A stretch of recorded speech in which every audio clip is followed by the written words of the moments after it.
diastolic, slip E20, better days.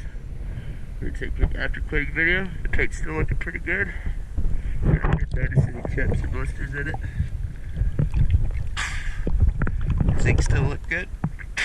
So we're gonna take a look at all that here at Jugna Creek Pier 3 on October 11th, 2021.